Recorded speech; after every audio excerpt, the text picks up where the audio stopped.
किसान साथियों नमस्कार, मैं पुनीत सिसोदिया। किसान भाइयों, धान की फसल के लिए यूरिया दो धारी तलवार। सही उपयोग फसल की बल्ले बल्ले, गलत उपयोग फसल बर्बाद।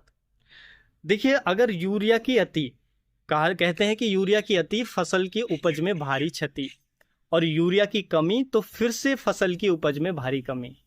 क्योंकि अगर यूरिया ज़्यादा देते हैं तो उस समय हमें उपज में गिरावट इसलिए देखने को मिलती है कि यूरिया ज़्यादा देने से हमारी फसलों के अंदर कीट व रोगों की समस्या एक तो ज़्यादा आएगी, दूसरा फसल तेज़ी से ग्रोथ करती है, तेज़ी से बढ़वार करती है, तो फसल एकदम सॉफ्ट रहती है, मुलायम रहती है। तेज़ी से बढ़वार करने के कारण फसल हमारी बाद में गिर जाती है, क्योंकि बाद में कमज़ोर फसल होने के कारण फिर फसल गिर जाती है। फसल के अंदर दानों का भराव भी कम होता है, जिससे उपज में भारी गिरावट देखने को मिलती है। उसी तरीके से यूरिया में की कमी फिर से उपज में भारी कमी। अगर यूरिया हम कम डालते हैं तो फिर उससे भी उपज में भारी गिरावट देखने को मिलती है। क्योंकि देखिए, यूरिया कम देंगे तो हमारी फसल के अंदर, धान की फसल के अंदर प्रोटीन का निर्माण कम होगा। फसल में प्रोटीन कम बनेगा तो भी जो उपज में भारी गिरावट देखने को मिलती है। आपने देखा भी होगा, जब इफ़को ने अपना नैनो यूरिया लॉन्च किया था तो किसानों ने एक बैग यूरिया की जगह नैनो यूरिया का स्प्रे शुरू किया। लेकिन जो नैनो यूरिया की आधा लीटर की जो बोतल ही, उससे उतना प्रोटीन यानी कि उतनी नाइट्रोजन का पूर्ति नहीं हो पाई हमारी फसल के अंदर जितना एक बैग यूरिया से होती है, जिसकी वजह से जो प्रोटीन का निर्माण है वो कम हो गया। क्योंकि नाइट्रोजन प्रोटीन के बनने में बहुत ज़रूरी होता है, तो प्रोटीन कम बना, जिससे भारी उत्पादन में कमी देखने को मिली। तो इसलिए यूरिया का जो हमें सही उपयोग करना बहुत ज़रूरी होता है। इसलिए कहते हैं यूरिया किसान का है हथियार, लेकिन समझदारी से करे वार। यानी कि यूरिया का सही समय पर सही मात्रा में हमें उपयोग करना चाहिए, सही कॉम्बिनेशन के साथ उपयोग करना चाहिए, और जरूरत से ज़्यादा भी नहीं जाना चाहिए और कम भी नहीं होना चाहिए। वही इस वीडियो में हम बताने वाले हैं कि यूरिया का सही मैनेजमेंट, सही से उपयोग कैसे करें, कब देना चाहिए, कितनी मात्रा में देना चाहिए, क्या कॉम्बिनेशन देना चाहिए, वो बहुत ज़रूरी है। वही इस वीडियो में समझेंगे। वीडियो इन्फॉर्मेटिव है, लाइक शेयर एंड सब्सक्राइब करना बिल्कुल ना भूलें। तो चलिए जानते हैं।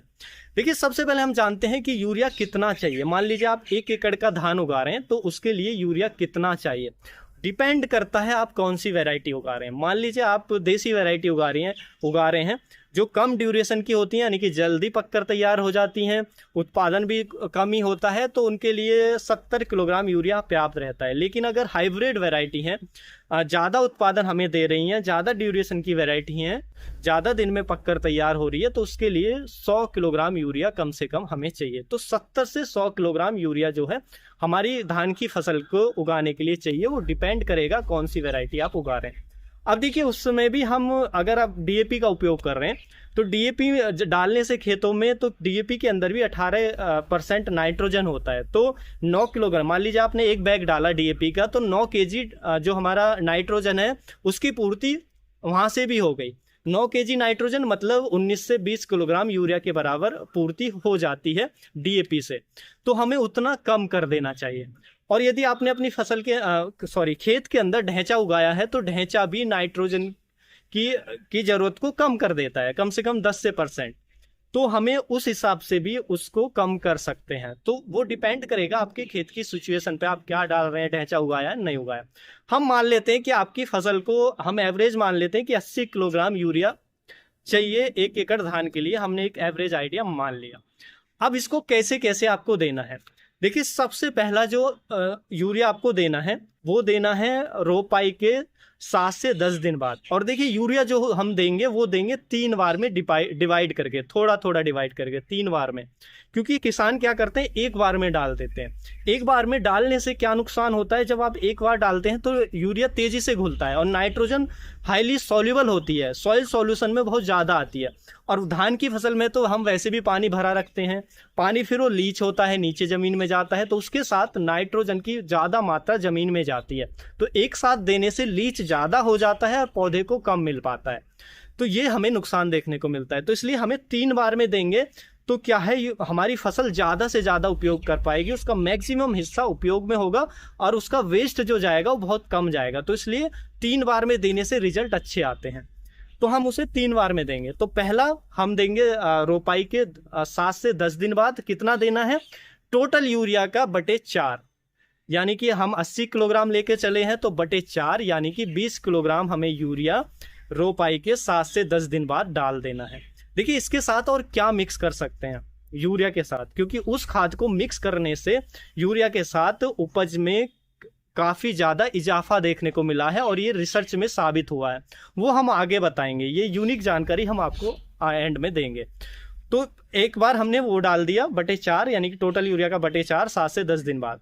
उसके बाद दूसरा जो हमें डोज देनी है वो देनी है 25 से 30 दिन की अवस्था पर। रोपाई के बाद 25 से 30 दिन की अवस्था पे हमें यूरिया देना है। वो देना है टोटल यूरिया का बटे 2 यानी कि 80 किलोग्राम का बटे 2 यानी कि 40 किलोग्राम यूरिया हमें उस समय देना है।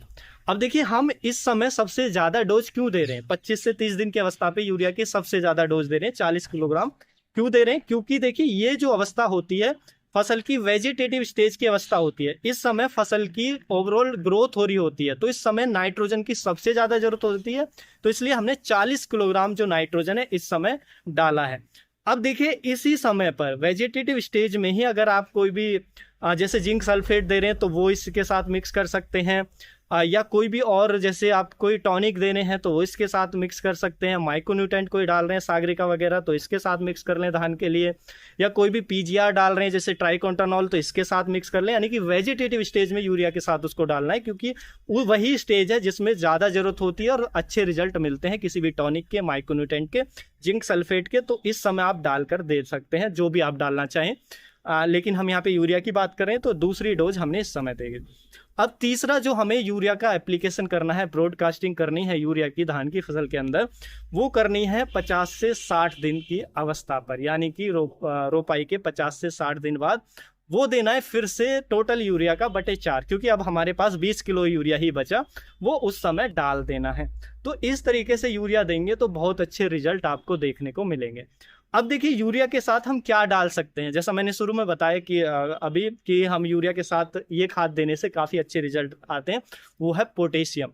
यदि यूरिया के साथ पोटेशियम दिया जाए तो पोटेशियम जो हमारा प्लांट लेता है, तो जो नाइट्रोजन प्लांट लेता है, सॉरी, नाइट्रोजन का जो मेटाबॉलिज्म है वो बढ़ जाता है। यानी कि जो नाइट्रोजन प्लांट ले रहा है, जैसे हम यूरिया डाल रहे हैं, अगर यूरिया के साथ पोटेशियम डालें तो पौधा नाइट्रोजन लेगा और उसका जो प्रोटीन में वो कन्वर्ट तेजी से हो जाता है।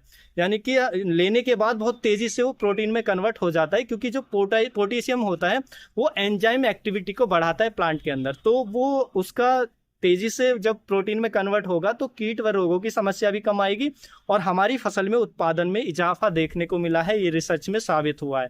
तो जैसे कि हम पहली डोज डाल रहे हैं यूरिया की 7 से 10 दिन बाद पहली जो डोज लेते हैं वो केवल यूरिया स्प्रेड करते हैं, तो उसके साथ आप एसओपी यानी कि जो हमारा सल्फेट ऑफ पोटास होता है उसको आप डाल सकते हैं। उसकी जो डोज रखेंगे वो 3 से 5 किलोग्राम रख सकते हैं, यूरिया के साथ मिक्स करके आप डाल दीजिए। और एक जो हम 50 से 60 दिन की अवस्था पे यूरिया डाल रहे हैं केवल, उसके साथ भी आप एसओपी डाल दिए, क्योंकि 25 से 30 दिन की अवस्था पे तो हम और भी कई चीज़ें उसमें मिक्स कर रहे हैं, तो उसमें ज़रूरत नहीं है एसओपी की। शुरू में और एंड में डाल दीजिए तो आपको अच्छे रिजल्ट देखने को मिलेंगे। तो इस तरीके से जो आप नाइट्रोजन का मैनेजमेंट करेंगे तो आपको शानदार रिजल्ट देखने को मिलेंगे। उम्मीद है जो जानकारी है अच्छी लगी होगी। जानकारी अच्छी लगी तो एक तो शेयर कर दीजिएगा ज़्यादा से ज़्यादा किसानों के साथ। अच्छा वीडियो लगा तो लाइक भी ज़रूर करें, और चैनल पे नए हैं तो हमसे जुड़ जाएं, सब्सक्राइब कर लें। मिलेंगे हम आपको फिर एक और नई वीडियो में नई जानकारी के साथ। अपना ख्याल रखिएगा। धन्यवाद।